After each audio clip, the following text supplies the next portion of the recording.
friends, welcome back to Super Wars channel. I am Vishal and today I am back down the One Piece chapter 1106. दोस्तों इस chapter को 4 phase में divide करने वाले हैं। Phase को जिसमें लुफी अपना खाना बचा लेता है और गियर 5 में आने लगता है और दोस्तों वो हंसने भी लगता है। ऑब्वियसली वो गियर 5 में हंसता ही रहता। सेकंड, जहाँ से 1105 खत्म हुआ था 1106 वहीं से स्टार्ट होता है। बोनी, स्टेला, फ्रैंकी वो सब आसमान से नीचे गिर रहे होते हैं वो ट्यूब से जिसने किजारू में तबाह कर दिया था। तो दोस्तों अब सैटर्न पेसिफिस्टस को कहता है कि शूट डाउन दैट बास्टर्ड, यानी कुमा को बोनी को शूट करने का ऑर्डर देता है। जिसके बाद डॉक्टर वेगापुंक स्टेला को कहता है कि तुम बोनी को बता दो कि उसे क्या करना है। जिसके बाद बोनी कुमा को ऑर्डर देती है कि पापा आप मेरी साइड ही रहिए और मेरे दुश्मनों को खत्म कर दीजिए। जिसके बाद कुछ ऐसा होता है कि सारे पेसिफिस्टस पायरेट्स के बदले गवर्नमेंट वालों पे हमला करना शुरू कर देते हैं, जिसको जो सैटर्न का भी ऑर्डर नहीं मानते हैं। जिसके बाद वेगापुंक एक्सप्लेन करता है कि मुझे पता था कहीं ना कहीं मेरे दिल में एक ख्याल आया था कि एक दिन ऐसा आएगा कि जब ह्यूमैनिटी सारी खत्म हो जाएगी और वर्ल्ड गवर्नमेंट बोनी के पीछे पड़ जाएगी और बोनी को लगेगा कि उसके पिता उससे मारना चाहते हैं, लेकिन मैं कैसे होने को दे सकता हूँ, मैं इतना भी गिरा हुआ साइंटिस्ट नहीं हूँ। जिससे डॉक्टर वेगापुंक ने कुमा के सारे क्लोन्स में एक ओवरराइड प्रोग्राम डाल दिया जो सिर्फ बोनी की हर हुक्म मानेगा। अब दोस्तों सारे पेसिफिस्टस बोनी का हुक्म मानने लगते हैं और एग्रेड को तबाह करने लगते हैं और डबल गवर्नमेंट पे अटैक करने लगते हैं। जिससे सैटर्न बहुत ही ज्यादा गुस्से में आ जाता है और वो डॉक्टर वेगापुंक को मारने जाता है। लेकिन तभी लूफी अपने गियर 5 वाले मोड में आ जाता है, उस फॉर्म में आ जाता है और किजारू को और सैटर्न को रोक लेता है।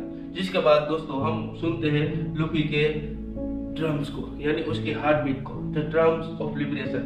दोस्तों ये ड्रम्स ऑफ लिबरेशन सुन के कई चीजें होती है, जिसमें फर्स्ट ऑफ ऑल वो एंशिएंट रोबोट जो शुरुआत के चैप्टर में हमने देखा था वो मूव करने लगता है। लूफी की हार्ट बीट के साउंड को वो रिकॉग्नाइज करता है। वर्ड सेंचुरी से डायरेक्ट कनेक्शन या ऑर्डर सेंस से हमें फोरशैडोइंग करते हुए दिखाई दे रहे हैं। तो दोस्तों जिसके बाद बोनी भी इस साउंड को रिकॉग्नाइज करती है क्योंकि कुमा ने उसे बचपन में ही सिखाया था कि ड्रम्स ऑफ लिबरेशन की आवाज कैसी होती है। जिससे कुमा बहुत ही ज्यादा मानता था।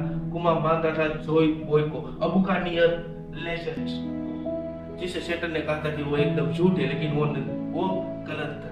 क्योंकि कुमा ने बचपन में, जब लूफी बचपन में अपने आइलैंड में प्रैक्टिस कर रहा था और कुमा चुपके से उसे देख रहा था, कुमा तभी पहचान चुका था कि इस रबर की प्रॉपर्टीज वाले फ्रूट गम फ्रूट नहीं है, लेकिन ह्यूमन फ्रूट मॉडल निका है।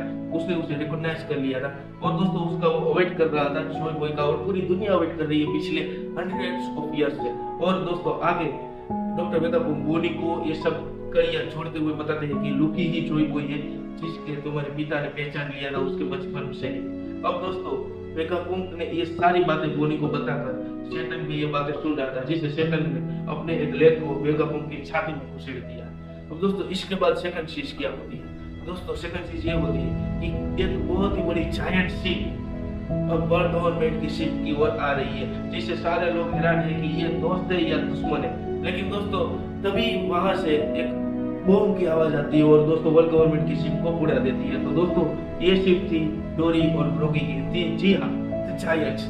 लेकिन दोस्तों ये सब देख के वर्ल्ड गवर्नमेंट वाले परेशान हो चुके क्योंकि वो सब मानते थे कि पिछले 100 सालों से जायंट्स नहीं दिखे, यानी वो एक्सटरमिनेट हो चुके, यानी वो सारे मर चुके हैं, वो लेजेंड बन चुके। लेकिन दोस्तों ये देख रहे हैं कि अब जायंट्स आ चुके हैं और वो लोग कह रहे हैं कि हम स्ट्रॉ हैट को बचाने आए हैं, या तुम कह सकते हो द सन गॉड निका को बचाने आए हैं। तो दोस्तों यहाँ पे इस चैप्टर का अंत होता है। लेकिन दोस्तों अब पूरी दुनिया जान चुकी है, अब पूरी दुनिया को मालूम पड़ चुका है कि लूफी ही द सन गॉड निका है, द जोई बॉय है लूफी। तो दोस्तों अब दुनिया का लूफी के प्रति नजरिया कैसा होगा, आप लोग मुझे कमेंट में जरूर बताना। और ये वीडियो पसंद आई हो तो इसे लाइक करना, शेयर करना और सुपर वॉच चैनल को सब्सक्राइब करना मत भूलना।